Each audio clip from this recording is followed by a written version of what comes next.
श्री हनुमान चालीसा के अनंत कोटि जाप पठन पाठन।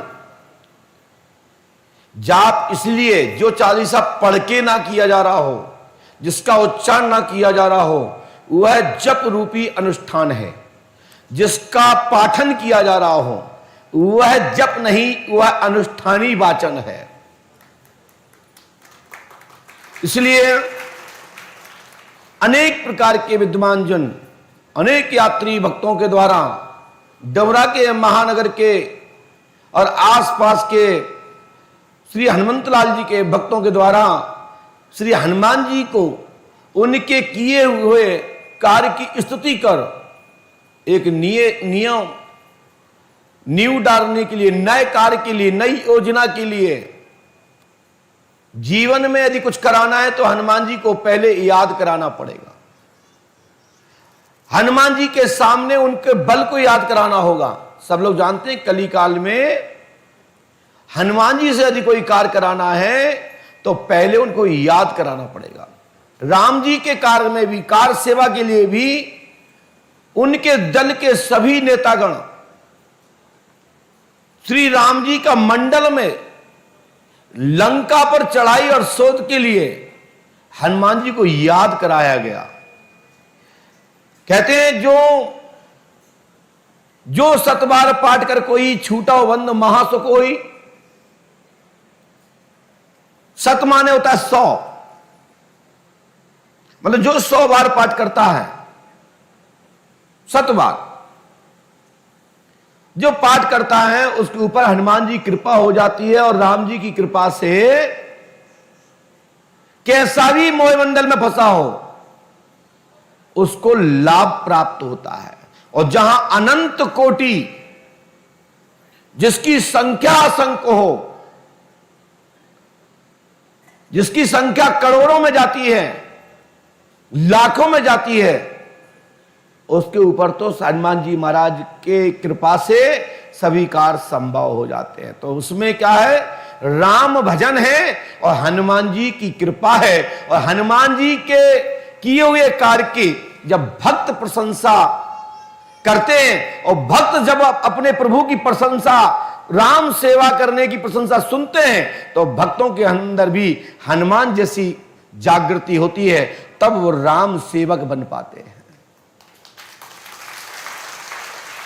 हनुमान जी ने क्या काम किया, तो जो हनुमान जी के भक्त हैं वो ये सुनकर के भक्त प्रसन्न होते हैं। और हनुमान जी प्रसन्न जब होते हैं जब कोई रामचरितमानस को सुनाता है। मेरी बात समझ पा रहे हो?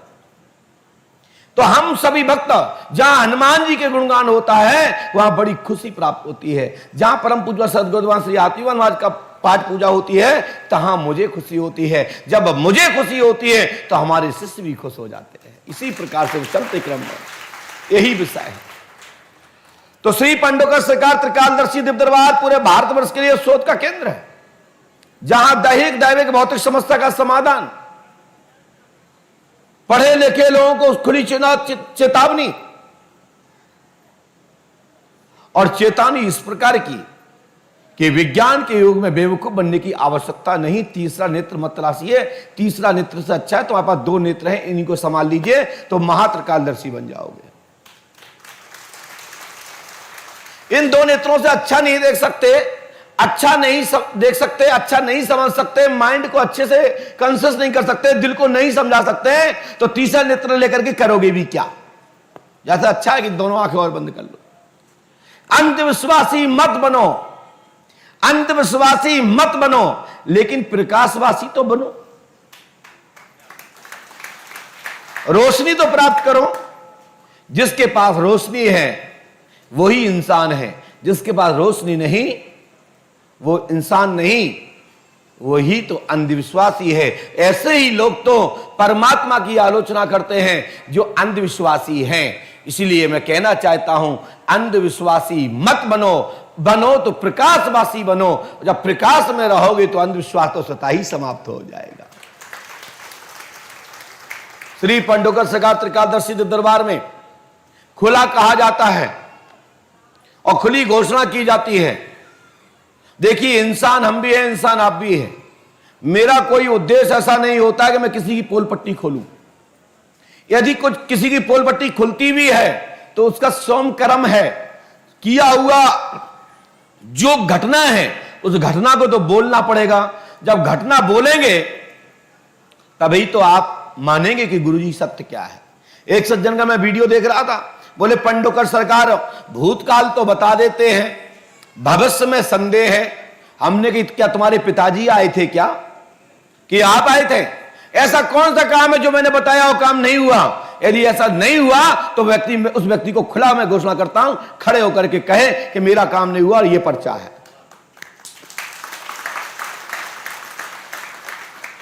हां, काम उनके नहीं होते हैं, जिनको मैंने बताया उनने कुछ किया ही नहीं, विधान का स्वीकार ही नहीं किया, विधि का पालन ही नहीं किया, तो सफलता मिलेगी कहां से? अरे डॉक्टर नहीं दे सकते हैं, डॉक्टर बीमारी बता सकते हैं, वो भी मशीनरी सत्ता के माध्यम से कि आपको अमुक बीमारी है। यदि उन्होंने दवा बताई और दवा का आपने सेवन नहीं किया, परहेज नहीं किया, तो सफलता मिलेगी कहां से? क्या मिल जाएगी सफलता? यदि मिल जाती तो मुझे बताएं। और पंडोकर का दरबार तो खुला आमंत्रण करता है समस्त नास्तिकों को, चाहे तो वो कम्युनिस्ट धारा के विचारधारा के लोग हों या किसी खुफिया एजेंसी से हो। हम तो कहते हैं दम है तो सामने दो दो बातें कर लो, पता लग जाएगा पंडोकर सरकार क्या है और आप क्या हो। ये दरबार कभी रिक्त स्थान को स्वीकार नहीं करता। दुनिया में करते होंगे रिक्त स्थान का खेल, जहां शक्तिमान है वहां गंगाधर नहीं रहता, जहां गंगाधर होता वहां शक्तिमान नहीं होता। एक ही व्यक्ति रहेगा, दो रूप हो ही नहीं सकते। इस दुनिया में सबसे पहले भगवान आए, त्रेता का चक्र चल रहा था, परशुराम जी का कार्यकाल था। परशुराम जी का कार्यकाल तो आज दिनांत तक है, आज दिनांत तक है और भविष्य के दिनांकों तक रहेगा।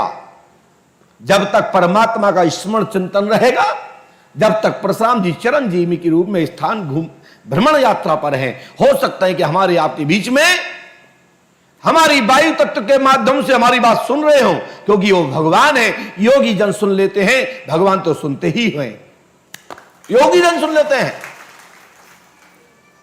तब जब श्री राम जी त्रेता में महाराज जनक जी के सभा से विवाह करने के पश्चात यात्रा के गांव अपने मार्ग की ओर थे, तो परशुराम जी आ गए। उन्होंने कहा कि ये धनुष किसने तोड़ा, ये क्या मैटर है? तो भगवान ने भी अपना संदेह मिटाया। और जब संदेह मिट गया, परीक्षा लेना अच्छी बात है, परीक्षा लेना अच्छी बात है। हर व्यक्ति, दुनिया का व्यक्ति परीक्षा देता है, तभी मार्क्स मिलते हैं, नंबर मिलते हैं। बोलो मिलते हैं नहीं? हम सब लोग साल साल भर पढ़ते हैं, महीनों आके फोड़ते हैं, किताबें हजारों सैकड़ों पढ़ते हैं, अनेकों राइटरों की किताब पढ़ते हैं। उसके बाद जब परीक्षा का टाइम आता है, फिर उसके बाद भी हमको मानना पड़ता है कि हमने पढ़ा या नहीं पढ़ा, हमको इतने नंबर क्यों मिले, इसको इतना क्यों मिल गया। हम तो रात दिन जगते थे, पढ़ते थे, लेकिन नंबर हमको नहीं मिले, गधे को मिल गए। क्योंकि तुम्हें मालूम था कि हम पास हो जाएंगे, आप धीरे पड़ गए। जो गधा था वो पढ़ता गया, वो आपसे आगे निकल गया। इसलिए मार्क्स को यानी नंबर को हर लोग इंतजार करते हैं, हर लोग अपने आप को मानते हैं। यदि हमारी आपको बात माननी है तो नंबर हमसे प्राप्त करोगे तब सफलता मिलेगी। ऐसा नहीं कि अपने बाजार से एक अंक सूची बनवाओ और 100 के 100 नंबर भरते जाओ और पास हो जाओ, ऐसा होगा क्या? तो परशुराम जी ने भी परीक्षा ली। परीक्षा में उनको समझ में आ गया कि ये परीक्षा बगैर परमात्मा के, अखिल ब्रह्मांड नायक के, उस ब्रह्म के बगैर कोई ये परीक्षा दे नहीं सकता। तो उन्होंने कह दिया कि अब मैं जा रहा हूं, तुम्हें जो करना करते रहो। जब पंडोकर सका का दरबार इस पृथ्वी पर चल रहा है, मध्य प्रदेश में चल रहा है, तो दूसरा त्रिकालदर्शी हो नहीं सकता। इसके लिए पंडोकर दरबार से खुली घोषणा कर दी गई है और की जाती है, करता रहूंगा जब तक गले में सांस रहेगी। यदि जो व्यक्ति मेरे सवाल का जवाब नहीं दे सकता, मैं उसको कभी नहीं मानता। और शेष हम तो कहते हैं दुनिया में एक से एक महायोगी जन आए, और गए और हैं, नहीं हम आते कहां से, किसी का तो बीज हूं, तभी तो मैं यहां बैठा हूं।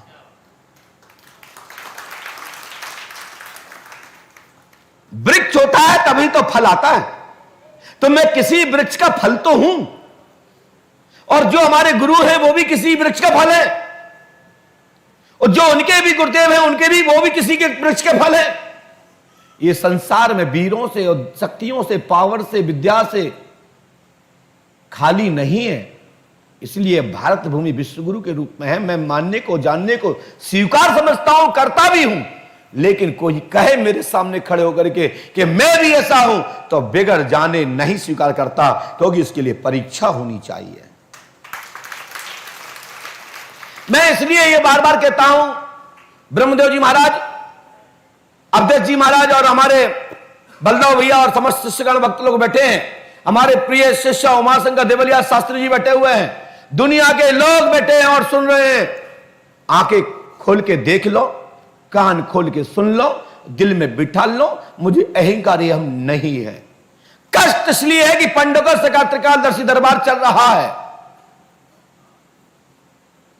यदि कहीं ऊंच नीच हो गई तो कम्युनिस्ट धारा के जो लोग हैं, जो नाना प्रकार की यूट्यूब चैनल चला रहे हैं, जो आज दिन ब्राह्मणों को और संतों को कोसते हैं, उनके सामने कहीं आप ऊंच नीच में पकड़े गए तो संतों का नाम खराब हो जाएगा। इसलिए मैं बार बार इस मंच से बोलता हूं कि पंडोकर सरकार में अपनी बात करता हूं, किसी की पोल पट्टी खोलो तो मुझे कोई मतलब नहीं है, दम है तो यहां के खोलो।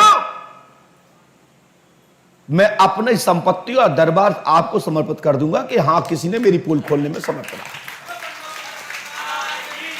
मुझे किसी से कोई मतलब नहीं। आप 50 आडंबरियों की या कालनामों की पोल खोल दो, दम है तुम्हारी संस्था में है, तुम में है, तो मैं खुली चुनौती करता हूं कि पंडोकर धाम आकर के निमंत्रण स्वीकार करें और टोकन कटवा लें।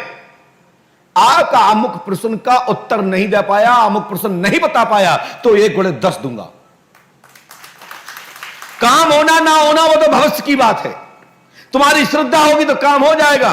जैसे डॉक्टर बीमारी तो बता सकता है, तो इसमें मैं खुली घोषणा ताल ठोक के कहता हूं, तुम्हारा प्रश्न बताने में मैं समर्थ हूं। काम होगा ना होगा ईश्वर जाने। मैं प्रश्न तो बता दूंगा, आपका उत्तर भी बता दूंगा, लेकिन विधान सफलता तभी मिलेगी तब मेरे अधीन होकर के हमारे अनुसार विधि को पालन करोगे, तब सफलता मिलेगी। ऐसा मैं खुली घोषणा करता हूं और अपने इष्ट पर भरोसा करता हूं।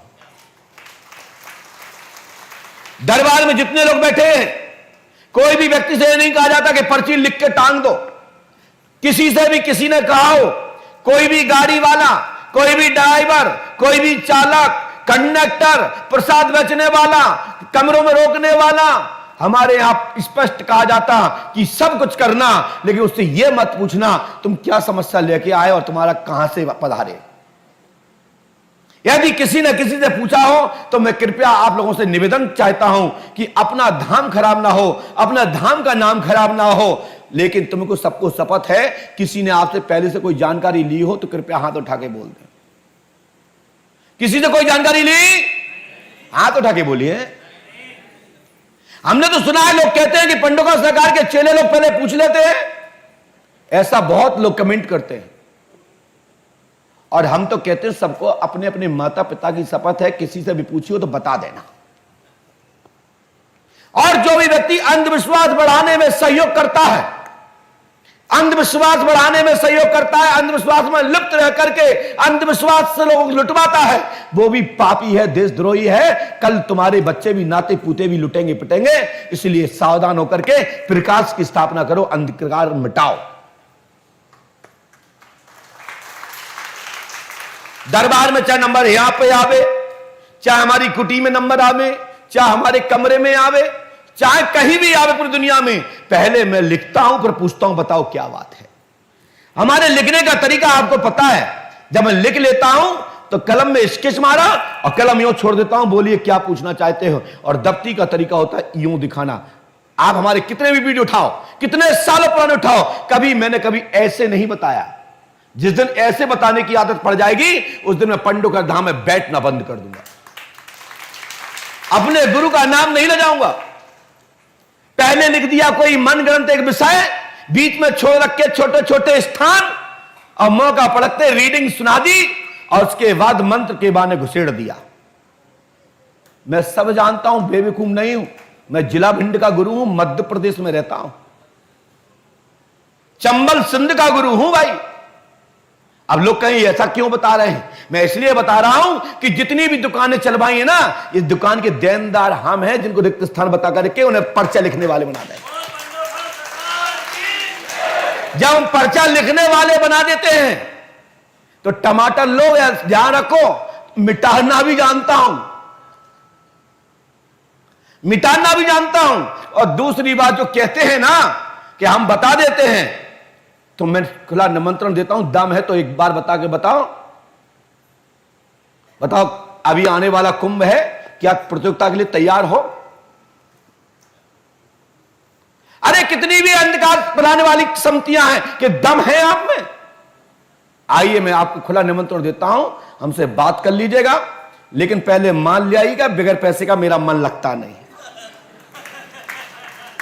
फ्री में हम बताते नहीं, और फ्री वालों को हम टाइम देते नहीं, और फालतू को चुपकाते नहीं, माल वाले को छोड़ता नहीं।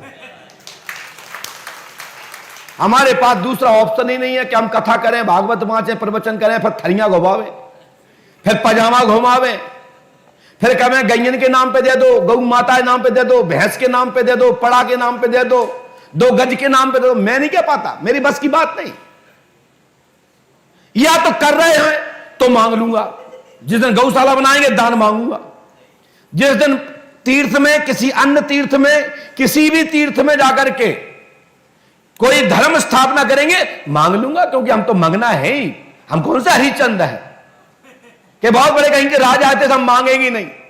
हम तो राजा भी बन जाए तो भी ये कर्म नहीं छोड़ेंगे, क्योंकि हम तो चाहते हैं जब जब जन्म हो तो जो मंगना घर में होवे तो तुमसे मांग तो रहे, और कहूं राजा घर में भय तो भूखन मर जाएंगे मांग तोड़ने पे। ताकि हमें मांगना ही परिवार चाहिए हमेशा।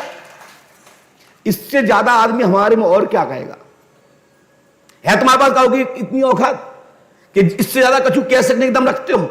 हम मांगना, नंबर 1 के मांगना, छोटे मोटे नहीं, बहुत बड़ी बड़ी रकम लेने वाले मांगना, और मौका पड़ जाए हर प्रकार का संकल्प लेने वाले मांगना।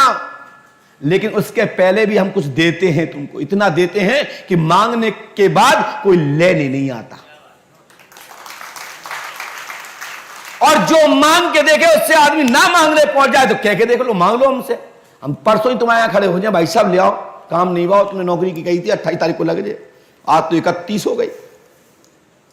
लेकिन हम जिससे मांगते वो आज तक मांगने नहीं आया, जिससे लिया दिया कभी नहीं, और ले लेते हैं तो हमको वो देते भी नहीं, क्योंकि हमारे पास तो फुल फ्रेश काम है, तीर्थ स्थापना में लगे हुए हैं, बैलेंस समाप्त। और देने वाला व्यक्ति कहता पर्याप्त करंट मिल गया महाराज, मुझे आपसे कुछ नहीं चाहिए, बस कृपा दे दो। हम कहते तथास्तु। दिखने में कुछ नहीं जाता, बाकी जब घर जाता है, जब उसका समय आता है, अनुकूल स्थितियां बनती हैं, तब उसके जीवन में हमारी पर्चा खरा उतर जाता है, उसका पैसा वसूल हो जाता है, और वो पंडुकर धाम का भक्त बन जाता है।